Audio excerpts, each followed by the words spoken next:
En Memorias que Perduran de hoy contamos con la participación de la arquitecta María Isabel Caero Padilla, con quien estaremos conversando sobre su historia de vida, sobre su semblanza. María Isabel, quiero darte la cordial bienvenida al programa Memorias que Perduran. Muchísimas gracias, es un honor poder compartir contigo y poder encontrarte después de tanto tiempo, pues yo te conocí en CEPRA hace muchos años. Bueno, y María Isabel, me gustaría saber dónde naces. Yo soy cochabambina de Cepa. ¿De Cercado? Del Cercado. He nacido en la 16 de julio, en la clínica Meleán. En pleno centro. En pleno centro. Y mi padre es cochabambino de nacimiento. Mi madre, bueno, naturalizada cochabambina. Ella vino de Chile, pero más cochabambina que otras. ¿Qué recuerdos tienes de tu nacimiento y de la calle 16 de julio? Bueno, en verdad, cuando uno recién nace no tiene mucha conciencia, ¿no es cierto? No, claro, pero... Sin embargo, después mi madre me llevó a la clínica esta, me hizo conocer al médico que me había recibido, a la primera persona que me había recibido, y bueno, había la idea de que el doctor Meleán era un doctor muy reconocido y mi madre le tenía una fe ciega. Entonces, posteriormente la clínica se cerró, el doctor ya dejó de trabajar, ya estaba muy viejito, entonces eso es lo que yo me acuerdo. Pero en verdad yo he vivido en la calle Reza, a media cuadra de la Plazuela Barba de Padilla. Esta era la casa de mis abuelos y ahí vivían todos los hijos, los hermanos de mi padre y todos los nietos. Éramos un conventillo muy grande. ¿Qué recuerdos tienes de esa época? Bueno, el recuerdo es de una familia grande, diversa, unida, pero además en la calle era un lugar tan lindo. Salíamos todas las noches a jugar porque no habían tantos carros, habían muchos árboles en toda la cuadra. Todos los papás se sentaban en las puertas de su casa y nosotros cuando éramos niños jugábamos. Me acuerdo que corríamos. Ya teníamos una serie de juegos, pero había un sentido muy comunitario de lo que era nuestra ciudad. Pero una cosa que quiero contarte y que me llena de emoción cuando yo recuerdo, es que todos los de mi casa y todos los vecinos, en días de sol como este, nos íbamos al río Rocha, porque queda a unas 5 cuadras de lo que era mi casa, y nos íbamos al río Rocha a jugar con arena, a jugar con piedras, a meternos al río. Llegábamos recontra quemados, todo, pero felices. Inclusive algunas veces trasladábamos piedras a mi casa, pero era un río hermoso, bello. Me acuerdo cuando llegaba y era turbio, era fuerte. Y siempre nuestros papás nos decían, tengan cuidado porque varias veces el río se llevó a gente. Pero dicen que el curso del río Rocha no es el que actualmente tenemos. Sí, según estudios dicen que el río Rocha era por la Jordán. Eso quiere decir que no pasaba por donde yo vivía, ¿no? Y que, bueno, fue un señor Rocha que quería riego para sus productos porque él era agricultor. Entonces desvió el río hacia sus tierras, ¿no es cierto? Y claro, no se llamaba el río Rocha, creo que se llamaba Condorcillo, Condortillo, algo así. Entonces nosotros después ya le llamamos río Rocha Turbión, porque realmente cuando llegaba era como la canción, ¿no? Turbio y de canto a canto, ¿no?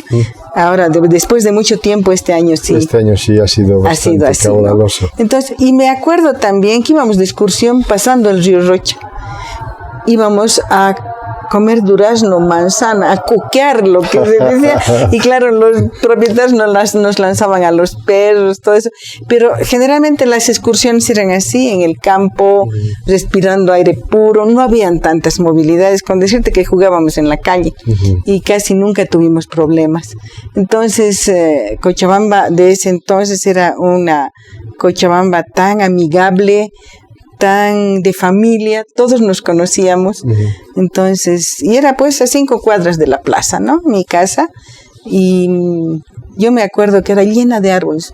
Ahora en la Reza, en esa calle no hay ni uno. Hay un solo. Ni uno. ni uno solo, ¿no? ¿Y a qué escuela vas, María Yo Isabel? voy a la escuela La Paz, que era más o menos a 7 cuadras de mi casa. Todo cerca. Cerca, pues todo era cerca. En la escuela La Paz he estado toda la primaria y luego entré al Liceo Zamudio. Pero cuando el Liceo Zamudio era en la Baptista, Ajá. en ese edificio que ahora está cayéndose y que es un bien patrimonial, pero que no lo están restaurando.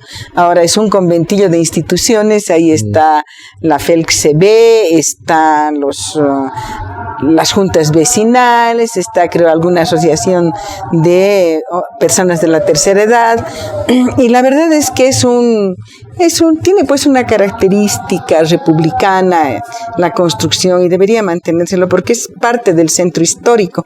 Sin embargo, no hay mucho interés por la ancianidad en cuanto a arquitectura y construcciones, digo, ¿no? Ajá. ¿Y cómo es que decides estudiar arquitectura, María Isabel? Bueno, en primer lugar decir, yo he sido alumna del Liceo Zamudio. Y bueno, los mensajes que he recibido de nuestra fundadora, doña Adela Zamudio, ha sido una lucha permanente por los derechos de las mujeres y por la igualdad entre hombres y mujeres. Ella ha planteado muchas cosas interesantes, como el derecho al voto, que en ese entonces las mujeres no votaban, como el no a la violencia, como el tema de la educación. Para Adela Zamudio ha sido lo más importante. Decía, las mujeres tienen que llegar al mismo nivel que los hombres, ¿no? Entonces ella ha planteado muchas cosas transgresoras para esa época. Se ha peleado con la Iglesia Católica porque les ha dicho sus verdades, que Cristo era un hombre pobre y que propugnaba trabajar en justicia por los pobres, y sin embargo la iglesia estaba llena de lujosa pedrería. Bueno, pero ¿por qué estudio arquitectura? En realidad siempre me han preocupado los problemas de la ciudad, y en ese entonces no había planificación urbana, había arquitectura que era lo más cercano. Eso por un lado. Por otro lado, era una carrera. Todos mis parientes me decían, ¿cómo vas a estudiar arquitectura? Es una carrera de hombres. Entonces yo tenía en mi corazón lo que decía Adela Zamudio, esa rebeldía, ese de luchar por la igualdad, y decía, bueno, tenemos que ser capaces de estudiar también lo que los hombres estudian, ¿no es cierto? Claro que me costó mucho el primer año, pero de verdad, y arquitectura es técnica, ¿no? Aprendes estructuras y eso. Es también algo de sociología, porque tienes que trabajar con la gente, con la sociedad, y también es arte, ¿no? Entonces, era una de las carreras que realmente eran temas interesantes que me llamaban mucho la atención. Entonces, por eso estudio arquitectura, y también fundamentalmente porque siempre me interesó los problemas de la ciudad. Y como digo, yo no me he dedicado tanto al diseño ni a la construcción, me he dedicado más al tema de planificación. Ahora, menos mal, ya tenemos una carrera de planificación del territorio y me encanta. O sea, yo tengo amigos muy cercanos, jóvenes, que han estudiado esto y me gusta mucho. ¿Cómo era la presencia masculina y femenina cuando empezaste la carrera? Bueno, en verdad éramos alrededor de 115, 120 alumnos, y de esos las mujeres no pasábamos de 10. No, éramos poquísimas, y te digo, era muy duro. Era muy duro porque en la carrera teníamos que trabajar de noche, no nos alcanzaba el día, o sea, especialmente taller, trabajábamos generalmente de noche, a veces nos amanecíamos, muy seguido nos amanecíamos. Por eso cuando yo estudiaba decía, ¿cuándo será el día que pueda dormir toda la noche? Pero y era bastante sacrificado para las mujeres porque la gente, los vecinos, un poco no entendían esto, ¿no? Que una mujer se pase estudiando y trabajando hasta las 3, 4 de la mañana y llegue a esa hora a la casa. Entonces, habían comentarios bien antojadizos, pero yo decía, no importa. O sea, yo me he propuesto hacer esto, y como te digo, siempre he estado pensando en Adela Zamudio. Ella ha sido una luchadora, una mujer de carácter, y ha sido mi mentora, una de mis mentoras, ¿no? Bueno, a propósito de luchadora, tú también has militado en un partido político, o en varios, no sé. Quizás convendría que hablemos también de tu recorrido político. Bueno, yo quiero decir que cuando estaba saliendo bachiller, algo que me impactó fue la entrega del Che Guevara, la entrega de su vida hacia lo que él quería, una sociedad más justa. Entonces, este hecho fue muy impactante para mí, muy impresionante, y empecé a estudiar al Che, porque que este hombre que ha dado la vida, ¿no es cierto? Y en ese entonces, digamos, yo formaba parte también de la Juventud Estudiantil Católica. Entonces decía, Cristo ha dado la vida por nosotros, pero este hombre también. Entonces, ¿qué ligación hay? ¿Cuál es su compromiso? Y empecé a descubrir que él planteaba el hombre nuevo, ahora diríamos el hombre y la mujer, el hombre nuevo, pero era un hombre que tenga valores, que tenga amor por la gente. Y claro, entre medio empecé a estudiar también el marxismo, ¿no ve? Que era un poco más tecnócrata, digo yo. En cambio, el Che le daba esa tónica de humanismo, de compromiso, de amor. Entonces fue algo que me impactó, igual que Adela Zamudio. Entonces yo empecé a militar en un partido de izquierda radical. He estado en el ELN. Al principio he sido solamente colaboradora, pero después... Es el Ejército de Liberación Nacional, ¿no? Pero después ya fui más militante. He estado presa, me han tomado presa en la época de Banzer, y esa era dictadura, porque no podíamos hablar, no podíamos expresar nuestras ideas, no podíamos hacer manifestaciones, nos lanzaban a los perros, ¿no? Y, como te digo, yo de 22 años, porque ya entré a la universidad y era estudiante en la universidad, y claro, era de izquierda radical, entonces me han tomado presa, he estado presa con Banzer, y bueno, ha sido algo un poco, yo digo, más triste para mi madre, ¿no? Porque ella al principio no sabía dónde estaba, desaparecí, y era que me tomaron presa, ¿no? Y a propósito, ¿dónde te llevaron? He estado en varias casas aquí en la ciudad, no me trasladaron a La Paz ni nada, y bueno, lo irónico es que yo tengo una tía que era monja, y ella ha movido a la iglesia para que me puedan liberar, ¿no? Entonces, por eso la iglesia, te digo, tiene cosas buenas y también tiene cosas malas. O sea, hay gente representante de la izquierda que realmente practica lo de la religión, pero hay otra gente que no. ¿No es cierto? Entonces, yo salí de estar presa gracias a la acción de la iglesia, ¿no? De mi tía y de la gente que la acompañaba, que trabajaron muy duro para sacarme. Entonces me sacaron, pero yo estuve alrededor de 2 años con control, ¿no? Es decir, siempre estaban controlando con quién me reunía, porque en verdad también lo que querían tomarlo preso a mi compañero, que también era del ELN y que posteriormente fue mi esposo. El estar presa, ¿qué ha significado en cuanto a condiciones de trato? Bueno, tú sabes, eso es una situación muy, muy, muy crítica. En verdad a mí no me han torturado porque tenían muchas dudas, ¿no es cierto? Tenían muchas dudas y yo jamás dije, yo soy así, o yo pienso esto, porque dije, aquí las heroínas no sirven. O sea, lo que hay que hacer es salir viva de esto.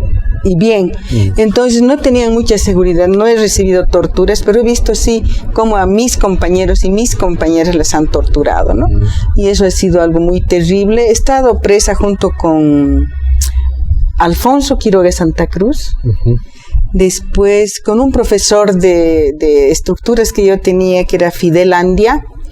He estado presa también con el suegro del INTI, que ahorita no me... Jesús Lara. Jesús Lara. Después he estado presa con un urólogo famoso que siempre yo pasaba por su consultorio y siempre leía, y después cuando estaba presa me enteré que él había sido del Partido Comunista, era un médico famosísimo. Y bueno, mucha gente del ELN que también estuvo, parece que eran los más maltratados, ¿no? Es decir, eran a los que se los atacaba con mayor violencia. Decías que estudiando ya en la universidad, te toman presa. El 72. ¿Eso ha implicado también un perjuicio en tu formación académica? Ha implicado porque yo tenía una tercera instancia en una materia que era horrible, que era rozamientos, una materia de estructuras. Entonces yo tenía la posibilidad, porque era la única materia en que me quedé, era la única materia que tenía posibilidad de la tercera instancia, que era la última oportunidad. Pero me tomaron presa y no pude dar.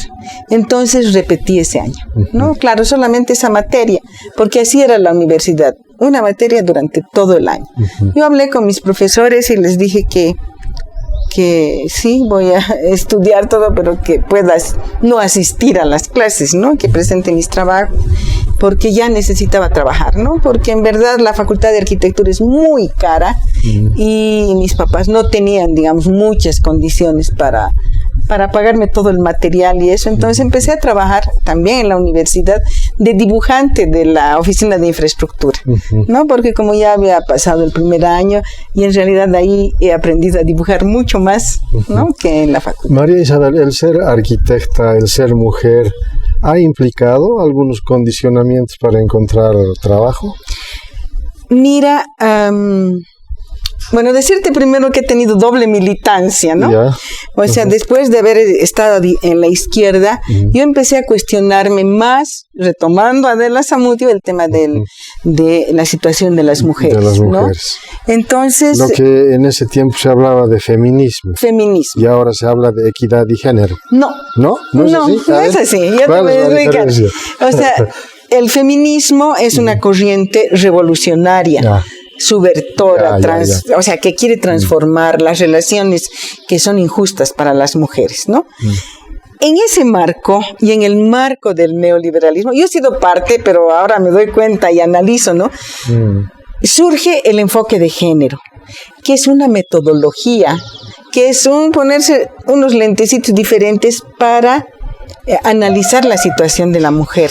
Entonces, el enfoque de género es una metodología. Lo que pasa es que ha perdido, o sea, se ha utilizado el enfoque de género porque muchas mujeres decían, yo manejo el género, pero no soy feminista.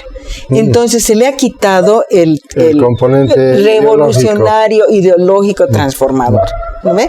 Entonces, y claro, es de las Naciones Unidas, hay muchas feministas de Estados Unidos, ¿no ve? Pero en realidad el feminismo es mucho más que solo el enfoque de género. Y algunos inclusive han utilizado y han dicho, el género es hombres y mujeres. Y estamos metiendo a los hombres y a las mujeres al mismo tacho, sin decir que realmente hay grandes diferencias, ¿no?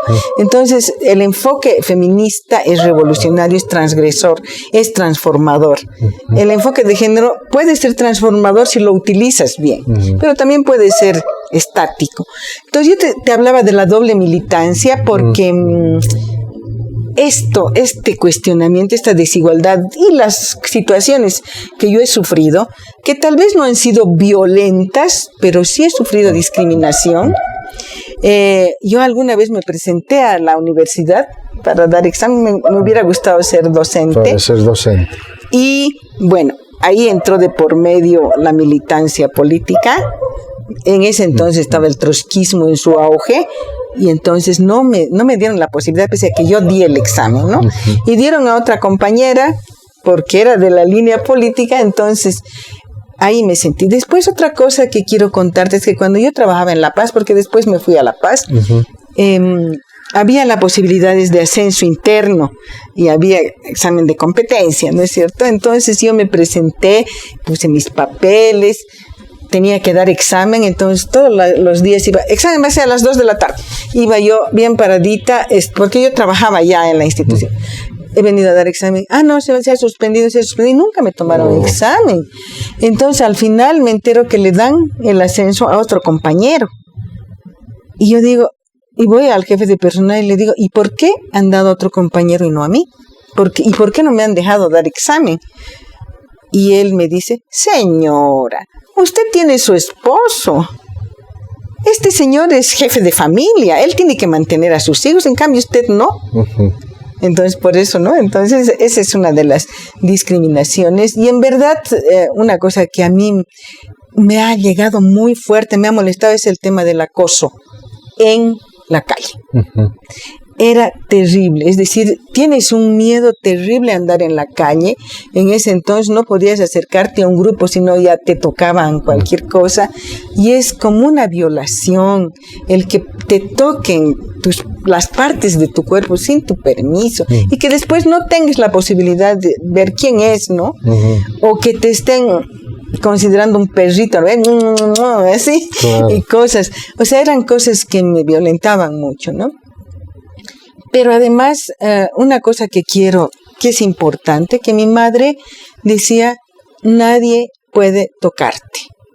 Nadie puede pegarte. Y los hombres son abusivos, pero no hay que dejarse, ¿no? Y nunca hay que demostrar debilidad. Una cosa que mi madre me enseñó es, habla fuerte, ¿no? Porque alguna vez que me llamaba yo, mami, ¿qué? Nada, hable bien, ¿no? No despacito. Entonces, también me dio la fortaleza. Y te digo esto de la doble militancia. Era militante de izquierda, pero también entré a feminismo. Y ahí entré en unas discusiones ideológicas fuertes con los compañeros de la izquierda, pero con mi compañero también.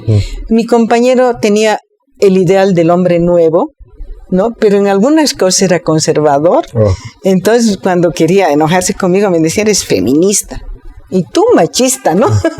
Entonces, pero bueno, llegábamos a diálogos que a veces nos pasábamos noches íntegras sobre este tema, discutiendo, ¿no? Pero al final, te digo, él ha muerto, pero ya antes, mucho antes, él se dio cuenta de todo porque se dio cuenta de la fuerza que significa la violencia contra las mujeres. Entonces, eso lo convence. María Isabel, ¿qué acciones han ido desarrollando en el tema del feminismo? Bueno, creo que uno de los pasos importantes es todo lo que es la ley de cuotas, ¿no? La ley de cuotas y ahora la ley del 50-50, que es bien importante para acceder al poder. Y otro tema que ha sido fuerte también ha sido el tema de la violencia, que ahora ya está en la agenda pública. Porque cuando nosotros hablábamos de la violencia hace muchos años, inclusive mi compañero me decía, no, imposible, ¿cómo un hombre va a maltratar así a su esposa? O sea, no creía que era una realidad tan cruda, ¿no? Y otro tema que, digamos, tiene mucha resistencia es el tema de los derechos sexuales y reproductivos. Ese es un tema que todavía está vigente ahora, que estaba en el Código de Procedimiento Penal como algo importante, pero ahí también han intervenido sectores conservadores de la iglesia, los médicos que han anulado, aunque no ha sido la discusión más importante. Y esto creo que es, ¿no? Pero quiero decirte que en el tema del acceso al poder, a través de las cuotas del 30% o a través del 50%, es un desafío muy grande, porque se ha cambiado la cantidad, diríamos, pero no la calidad. Y digo, justo estoy escribiendo un artículo sobre el tema de la mujer y el poder y la política, y yo digo, ¿entramos a reproducir el poder o debemos entrar a cambiar ese poder político, ¿no?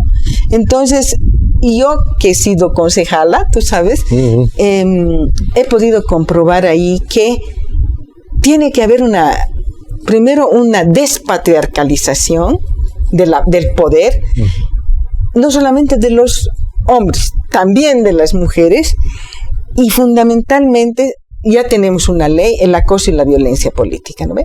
Es decir, siempre estamos frente a dos bandos. Queremos cambiar las cosas, queremos mejorar las condiciones de las mujeres, pero tenemos esta resistencia y a veces los partidos te quieren someter, ¿no ve? Si no obedecen, sobre todo en temas de género, creo que la lucha tiene que ser muy, muy clara y tiene que haber un acuerdo muy grande a nivel político para seguir avanzando. Entonces, es cierto, ahora somos el segundo país en el mundo que tiene más presencia de mujeres en los espacios de poder. En los espacios legislativos, diríamos, ¿no? Sin embargo, no ha cambiado la política sigue así, ¿no? Entonces, han habido avances interesantes, pero creo que hay que insistir más. ¿Qué habría que hacer para que cambie eso? Lo primero hay que despatriarcalizar las mentes de las personas, de los políticos, de los dirigentes, de todo. Eso es lo que poco se ha avanzado. Que eso no se puede medir por cuántas personas hay, ¿no? Eso se tiene que medir en cambio de actitudes, en respeto, en valoración de la mujer, porque eso no hay. Ahora mismo, y yo me espanto con los medios de comunicación, ¿no es cierto? Las mises yo digo siempre, son las vacas en exposición para la satisfacción de algunos libidinosos. Y no, pues la educación siempre nos anda invisibilizando, que incluso con los compañeros de izquierda yo discuto, las y los que dicen que es cualquier macana, yo creo que es la visibilización de la mujer. Y otro asunto que me parece súper importante para las mujeres es el tema del trabajo doméstico. O sea, nosotras las mujeres que queremos aportar a la sociedad, trabajamos para la sociedad, producimos, ¿no? Pero este trabajo no lo dejamos porque es nuestra responsabilidad. Entonces, yo quiero contar una anécdota de mi hija, que cuando ella es periodista y cuando ella quería acceder a un punto más alto de la redacción, tenían que prepararse para dar examen. Ella era divorciada y tenía su niñita, pequeñita. Entonces, yo le pregunto y le digo, ¿estás estudiando? ¿Te estás preparando para tu concurso, para tu examen? Y me dice, sí, mami, estoy estudiando, estoy preparándome, pero hay una desigualdad muy grande.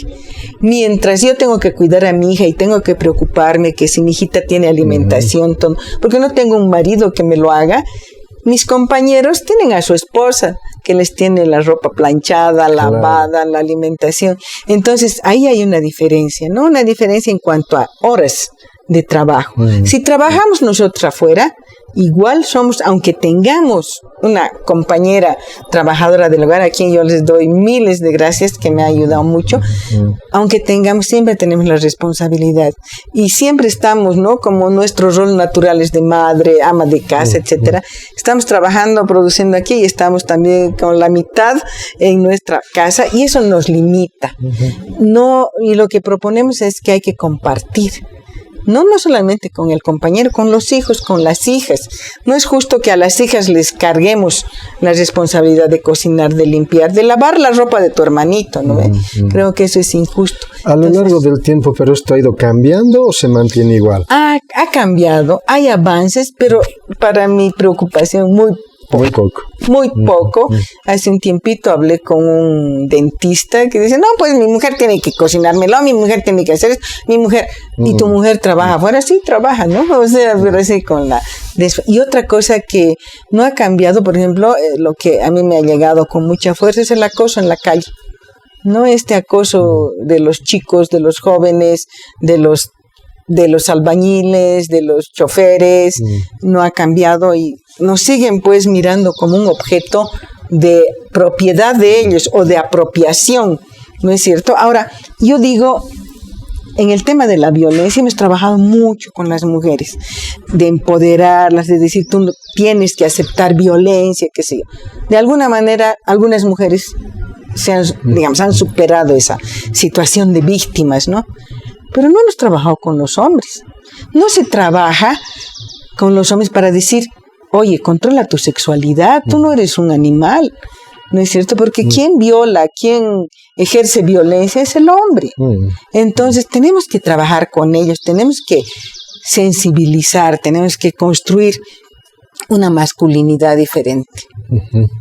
Bueno, ahora, tu presencia en el Consejo Municipal, ¿qué ha significado para ti y para Cochabamba? Ya, bueno, en verdad ha sido una gran sorpresa. Y yo era de un movimiento que se llamaba Mujeres por el Cambio, Movimiento de Mujeres por el Cambio. Yo tenía un trabajo muy lindo, muy bien pagado, pero siempre militando en temas de la mujer, etcétera. Asistí con un grupo de mujeres a este movimiento. Entonces las chicas, yo ni moví un dedo, las chicas un poco presionaron al MAS para que se cumpla la equidad de género en las candidaturas, ¿no? Entonces ellas sí han hecho un trabajo muy serio de negociación y diálogo con gente del MAS. Entonces los del MAS dijeron, bueno, queremos currículums, queremos ver qué mujeres, qué características tienen. Entonces, en verdad yo digo, yo no quiero, pero estoy trabajando bien. Pero también sería irónico de que yo diga siempre las mujeres hay que llegar a niveles de decisión, porque eso era siempre el discurso en la plataforma. Y después cuando llega la posibilidad diga, no, yo no quiero. Entonces, solamente por cumplir, agarré mi currículum, hice un resumen de mi currículum y presenté. y la verdad es que me llamaron y me eligieron como segunda concejal. Pero en realidad he hecho muchas propuestas, he defendido mucho el Parque Tunari, la Laguna Lala y la casa, lo que es patrimonio, la casa Bickenbach, pero en realidad patrimonio. He propuesto una ley que para mí es la ley que mejor la he hecho con más cariño y con más dedicación, que es la ley de la economía del cuidado, que se refiere a esto del cuidado de los niños, que para mí es muy importante. Desde la visión feminista, desde las economistas feministas han planteado este cuestionamiento al tema de lo económico y dicen la economía del hogar es la base. Si no hay eso, no hay lo otro, no hay producción, no hay nada, y además es el cuidado de la vida. ¿No ve? Entonces he hecho la ley de la economía del cuidado, que significa el cuidado de la vida, pero no solamente repetir que la mujer, porque también parte de la economía es decir, bueno, las mujeres dedíquense a cuidar a los niños, pero tienen un sueldo. ¿No es cierto? Valorar ese trabajo, sino también que el Estado y los compañeros se comprometan a compartir, ¿no? Y que el Estado asuma un rol frente al cuidado de la vida. Y por eso yo he planteado esa ley, que es la creación de centros de cuidado infantil a nivel distrital, al menos. Creación de centros de terapia ocupacional para los ancianos y para personas con discapacidad. Yo creo que esta es una ley súper importante, súper transgresora, transformadora, que está ahí. Si no la han cumplido, hay mucha gente que está presionando para que se aplique. Ahora creo que le han cambiado el nombre, le han cambiado algunas redacciones. Yo digo, maravilloso, pero sáquenlo, ¿no?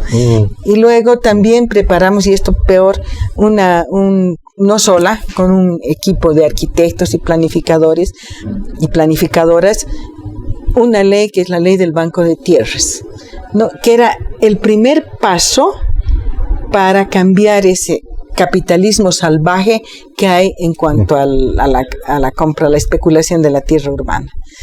Eso desde el gobierno que me tocó se podía haber hecho, pero no se lo ha hecho, ¿no? ¿Cuáles son las dificultades que has encontrado de ser concejal?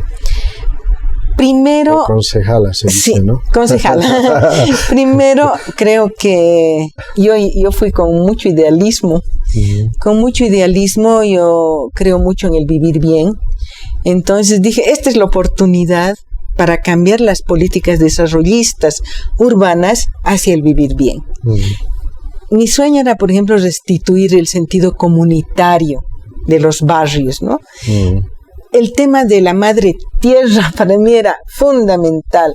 Entonces, de no destruir los árboles, de no echar tanta basura, inclusive habíamos planteado hacer el cambio del uso de las bolsas de plástico, la defensa del Parque Tunari, que es eso lo que más me duele, ¿no? Y más me duele porque hemos visto la catástrofe que ha habido por la falta de forestación, por los incendios, porque se han construido en franjas de seguridad. Y te digo, alguna vez en el Distrito 13 a mí me han querido tomar de rehén, porque yo hice una carta al alcalde diciendo que no pavimenten las vías, que las empiedren nada más, porque son pues esponjas de agua, ¿no es cierto? Y tienen que asumir. Sí.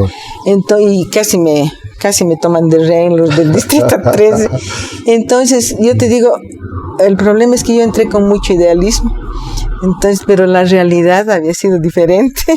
Y una cosa que yo no estoy acostumbrada es eso de las negociaciones, ¿no? Que no siempre son malas, pero algunas veces son malas, ¿no? Que negocian por una cosa, por otra cosa. Eso, por ejemplo, no me ha gustado. No me ha gustado algo súper impactante a nivel ideológico, y es que en mi gestión, yo no estaba de presidenta, yo votaba en contra, se ha liberado de impuestos al country club. Y al mismo tiempo se ha rechazado la liberación de impuestos al DNI. O sea, eso me parece una contradicción paradigmática. Claro. ¿No? Paradigmática. Entonces, ¿qué estamos haciendo? ¿No? ¿Cómo es esto? Entonces, yo lo que más me ha impactado ha sido, digamos, que no había sido tan importante esa ideología que yo pensé que era un avance por lo que yo luchaba antes, ¿no? Cuando estaba en el ELN, que luchaba por transformar la sociedad y eso. Y la gente que estaba en el consejo no había sido tan consecuente, ni había tenido tan metido el tema ideológico, el tema de la transformación, el tema de los valores, del hombre nuevo, de la mujer nueva, ¿no? Entonces es lo que me ha impactado, y de verdad he visto mucha agresión, ¿no?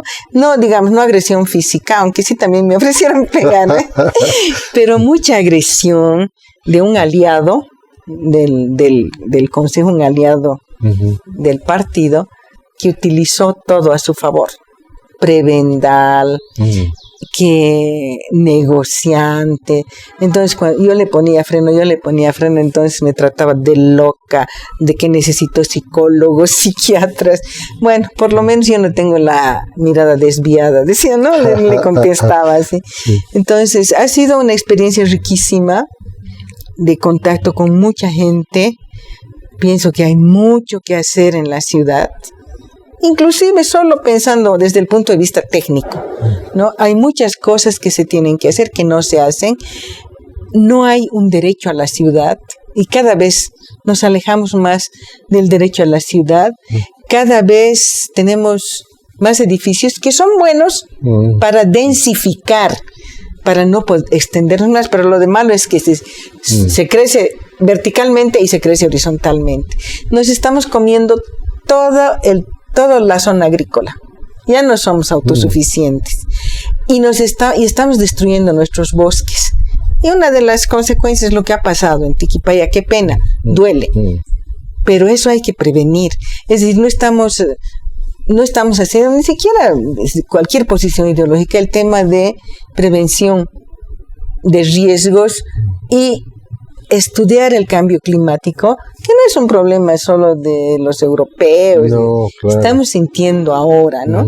Entonces, yo creo que el pensar en transformar la ciudad es algo que está muy lejos, pero al menos técnicamente creo que se tiene que trabajar mucho. Y ahora vemos que cada vez retrocedemos más, ¿no?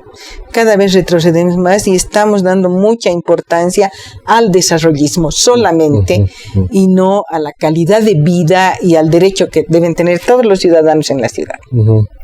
María Isabel, después de tanto recorrido familiar, político, profesional, ¿a qué se dedica ahora María Isabel? Ahora me dedico a escribir. Ajá. Estoy escribiendo mucho. Hago algunas consultorías, siempre en relación a temas de la ciudad y de las mujeres. Esos son mis dos ejes, que hay mucho que hacer, ¿no? Escribo periódicamente en el periódico, pero además escribo en mi casa. Periódico Opinión. En el periódico Opinión. Una columna, ¿verdad? En una columna que se llama Sentido Común y que sale cada 15 días.